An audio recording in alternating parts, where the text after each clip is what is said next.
Honorable Justice K. Srinivas Rao,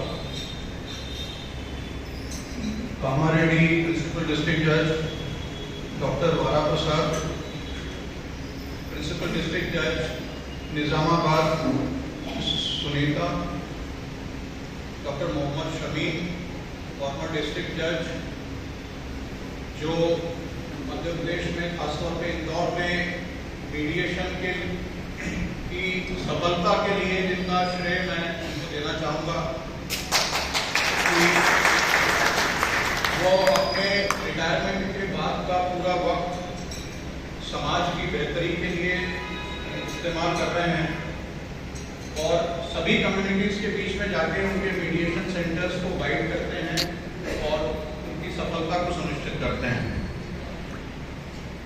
Mrs Girbala Singh, former principal district जज भोपाल, वो भी हमारे मीडिएशन प्रोग्राम की जब हम लोगों ने इंदौर में शुरुआत की तो डॉक्टर मोहम्मद शमीम और मिसेस सिंह मेरे व्यक्तिगत अनुरोध पर उन्होंने पूरे प्रोग्राम को डिज़ाइन किया और उस ट्रेनिंग को वहाँ सफलता से किया, जो आज एक काफ़ी चर्चा का विषय बना हुआ है और धीरे धीरे वो दूसरे जिलों में भी फैल रहा है। उज्जैन में भी हमने उसको शुरू किया है।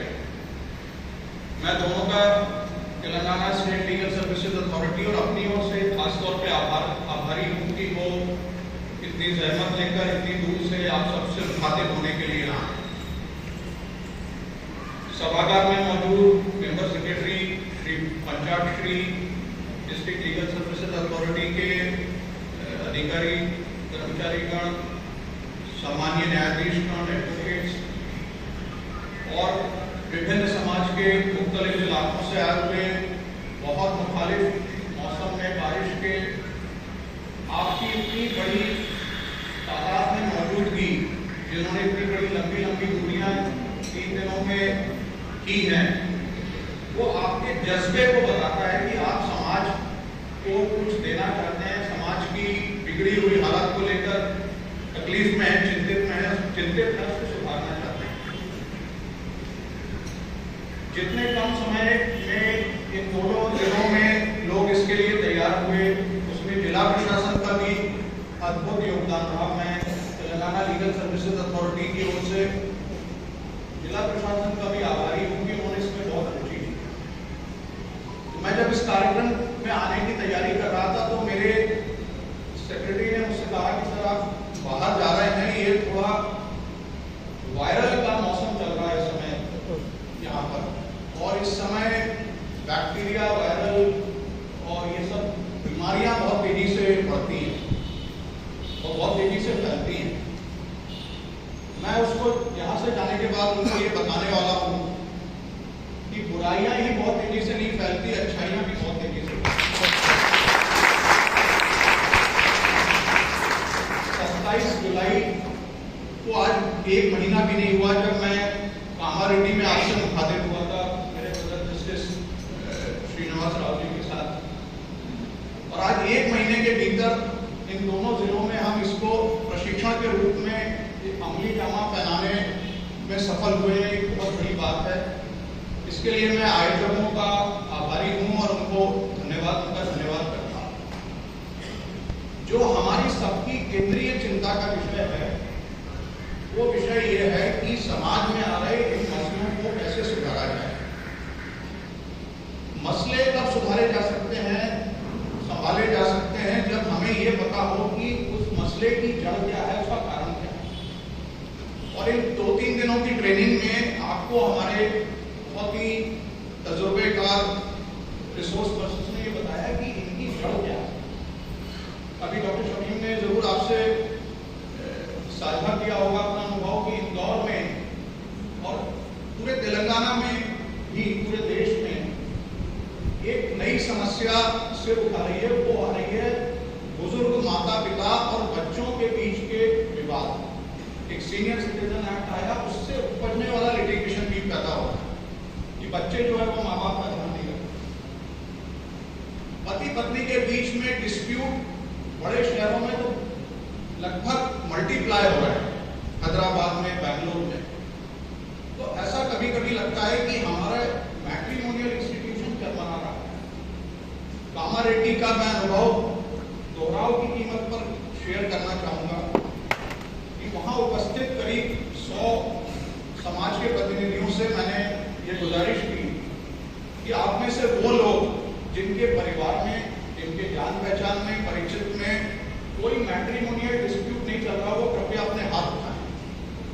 तो 100 से ज्यादा लोगों में से सिर्फ 3 या 4 लोगों ने हाथ उठाए और मैंने ये कहा था कि आप सौभाग्य से अल्पसंख्यक, ये इसका मैग्नीट्यूड है, ये इसकी संख्या है, इससे आपकी इसकी भयावहता का अंदाजा लगा सकते हैं कि अगर छोटे शहरों में, कस्बों में भी 100 लोगों में से 97 लोग ये बता रहे हैं कि उनकी जान पहचान में मैट्रिमोनियल डिस्प्यूट है, तो समाज में, परिवार में कितनी अशांति है।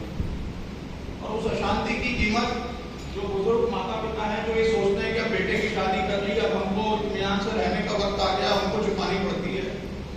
अगर उनकी संतान हो गई तो उस तनाव की कीमत, उस तनाव के भाव उनको भी सहने पड़ते हैं। तो ऐसी स्थिति में इसका हल क्या है?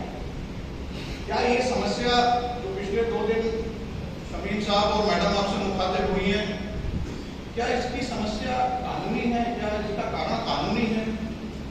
क्या पति पत्नी में अगर बनती नहीं है, कंपैटिबिलिटी के प्रॉब्लम है, झगड़े होते हैं, तो क्या ये कानूनी समस्या है?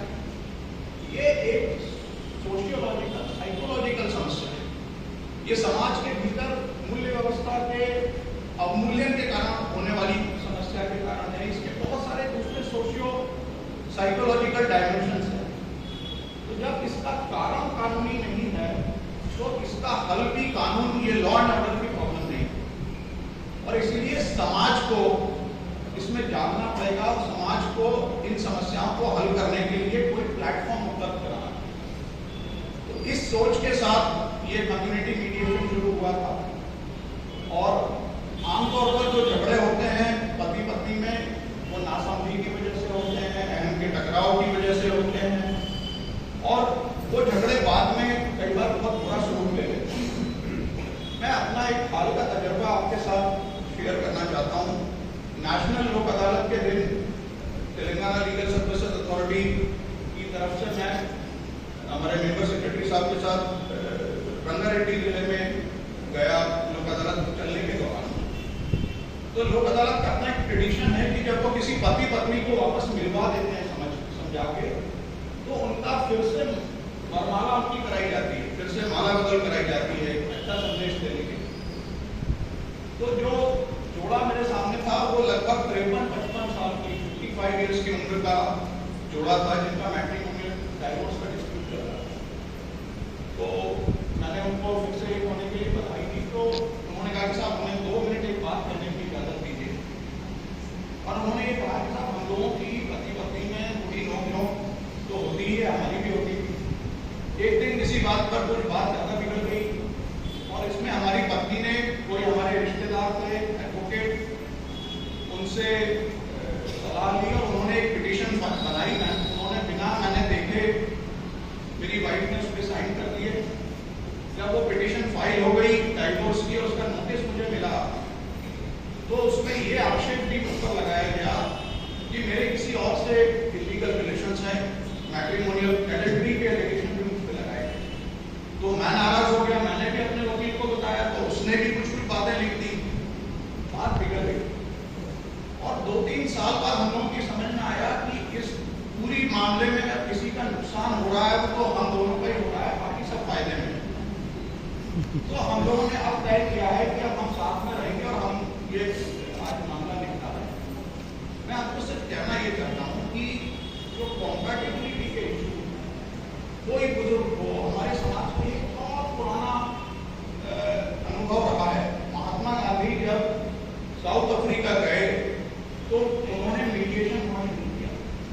और अगर आप देखेंगे उस समय का इतिहास, तो उन्होंने बड़े बड़े कमर्शियल मैटर्स, जो गुजराती और पारसी ट्रेडर्स थे वहाँ पे, जो ब्रिटिशर्स थे, उनके बीच के बड़े बड़े मैटर्स मीडिएशन के जरिए वहाँ पे निपटाए। इसके अलावा भी हमारे यहाँ पंचायतें पहले ये काम करती रही है, समाज के बुजुर्ग ये काम करते रहे हैं। तो धीरे धीरे हमारी कोशिश सबकी ये है कि हम ऐसे समर्पित लोगों की, मैं इस शब्द पे जोर देना चाहता हूँ, हम समर्पित लोगों की टीम चाहते हैं जिनमें ये जज्बा हो और जिनका सिर्फ ये लक्ष्य हो कि हम समाज में भाईचारा कायम करें, हम अपने टूटते हुए समाज को रोकने के लिए जो हमारी जिम्मेदारी है उसको हम पूरा कर सकें। तो इसके लिए एक स्ट्रक्चर्ड ट्रेनिंग है जिसकी शुरुआत इन 3 दिनों में हुई है। मैं ये चाहूँगा कि 6 महीने बाद या कभी हम इसका एक रिफ्रेशर कोर्स भी रखें। उन 6 महीनों में आपको ये तजुर्बा मिलेगा कि जब आप फील्ड पे जाके लोगों से बात करेंगे तो कुछ दिक्कतें दरपेश आएंगी आपके सामने। तो जब वो दिक्कतें आएंगी तो उनको कैसे सॉल्व करना है वो अगले सेशन में हम लोग 6 महीने बाद उसको रिव्यू करेंगे। क्या उसका कोई और बेहतर तरीका हो सकता है उसके बारे में विचार करेंगे। तो इस सिलसिले को हम जारी रखेंगे। मैं एक बार फिर से कार्यक्रम के आयोजकों को, आप सब प्रतिभागियों को इस कार्यक्रम की सफलता के लिए साधुवाद देना चाहता हूँ, आभार आपका व्यक्त करना चाहता हूँ और फिर से ये कहना चाहता हूँ कि सिर्फ बुराई तेजी से नहीं फैलती, भलाई भी बहुत तेजी से फैल सकती है। सिर्फ हमको उसके लिए कदम उठाने की और कोशिश करने की जरूरत है।